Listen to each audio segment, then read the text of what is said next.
Daniel grew up watching his father work 6 days a week, 12 hours a day. The man never stopped. And when young Daniel asked his father why he worked so much, his father said four words that Daniel never forgot: more is always better. Daniel took those words seriously. He studied hard, got a good job, worked his way up. By 38, he was making $110,000 a year. He had the house, the car, the vacations, the retirement account. Everything more was supposed to give him. And sitting alone in his home office one Tuesday night, while his kid slept down the hall and his wife watched television in the next room, Daniel realized something that stopped him completely. He was not happy. Not unhappy exactly, just empty. Like he had been running towards something his entire life and arrived. And the thing was not there. The more he had chased, had delivered everything it promised, except the one thing he actually wanted: peace. Daniel did not have a money problem. Daniel had a belief problem. A belief so old and so deep he had never once thought to question it. Until that Tuesday night, alone in his office, with everything he ever wanted and nothing he actually needed. More is always better. It sounds so obvious that questioning it feels almost absurd. Of course, more is better. More money means more security, more success means more respect, more things mean more comfort. This belief is so fundamental to American culture that it is not taught, it is absorbed.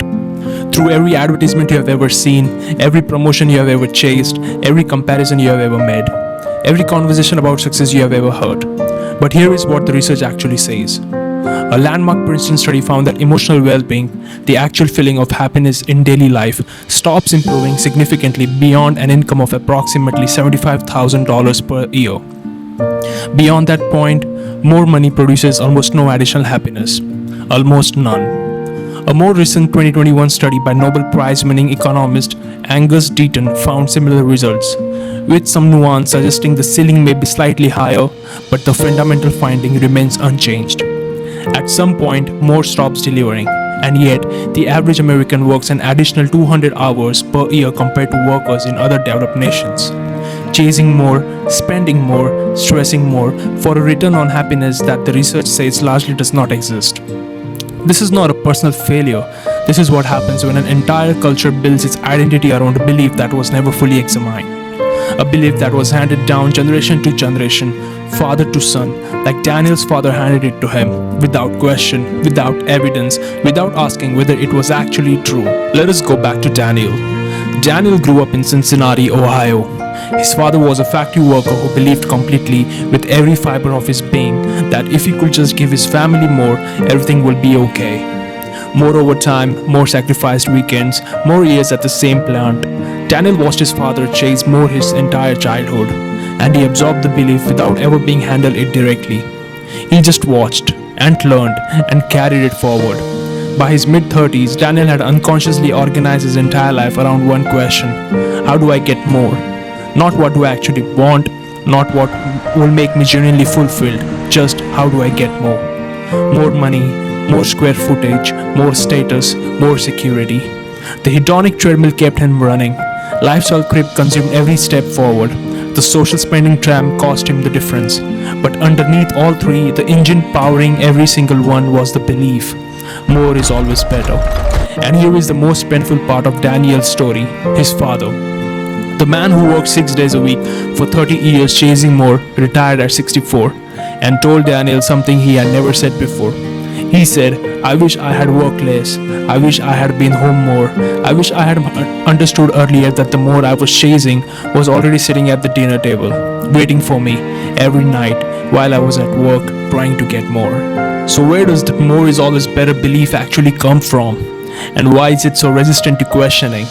The answer has three distinct roots, and all three are deeply embedded in American cultural DNA. Root 1: evolutionary scarcity. For most of human history, resources were genuinely scarce. Food, shelter, safety, warmth. More of any of these literally meant better survival odds. Your brain evolved in that environment, and it still carries the ancient assumption that more resources always equal more safety. Even when you live in a world of relative abundance, even when your survival is not remotely at risk, your brain still whispers, "Get more, just in case." Route 2. The American Dream Narrative. America was literally founded on the promise of more. More land, more freedom, more opportunity. The entire culture mythology of this nation is built around the idea that more is not just possible, it's your birthright. Work hard enough and you can have more. Generation after generation, this narrative has been reinforced through stories, through media, through education, through politics, until it stopped being the cultural story and became an invisible assumption. Route 3. Consumer culture conditioning. From the moment you were old enough to watch television, you were conditioned by thousands of carefully crafted messages, all delivering the same foundational promise. More will make you happy, more will make you belong, more will make you enough. The average American is exposed to between 4,000 and 10,000 advertisements per day. Every single one built on the same promise: you need more. 3 roots, millions of years of evolution, 250 years of cultural mythology, and a lifetime of consumer conditioning, all pointing in exactly the same direction: more. And somewhere in the middle of all that, you trying to figure out why financial peace feels impossible. Now you know why. Now here is what makes this belief so extraordinarily valuable. Not to you, to the people selling you things. The more is always better belief is the single most profitable psychological premise in the history of commerce. Because a person who believes more is always better can never be satisfied. By definition, there is always another more waiting.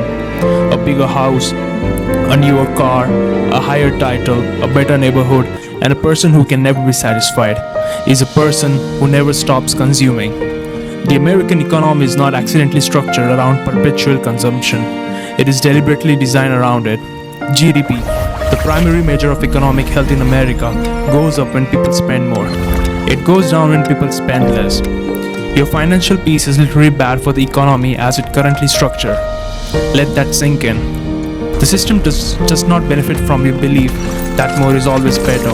It depends on it. Economists call it the paradox of thrift. The idea that what is financially rational for an individual, saving more, spending less, building genuine security, is economically destructive at scale. Your financial discipline is someone else's revenue loss. This is not conspiracy, this is documented economy theory, taught in universities, built into policies, embedded in the structure of the system you live inside. You were never supposed to question whether more is always better, because the moment you do, everything changes. So where does that leave Daniel? Where does that leave you? Here is what I want you to sit with. Questioning the more is always better belief is not about becoming a minimalist. It is about rejecting ambition. It is not about settling for less than you deserve. It is about something far more radical than any of those things. It is about deciding consciously and deliberately what your own definition of enough actually is. Not your father's definition, not your culture's definition, not the definition embedded in 10,000 advertisements. Yours.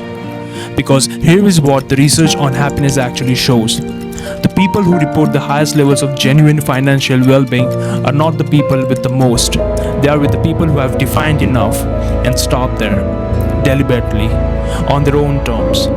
Daniel's father figured this out at 64, sitting across from his son, telling him the thing he wished he had understood at 34. You do not have to wait that long. The more is always better belief was handed to you. Without your permission, without your consent, you are allowed to hand it back. You now have the complete picture of the broke cycle, the hedonic treadmill, lifestyle creep, the social spending trap, and the belief powering all three. More is always better. But here is the question nobody has answered yet.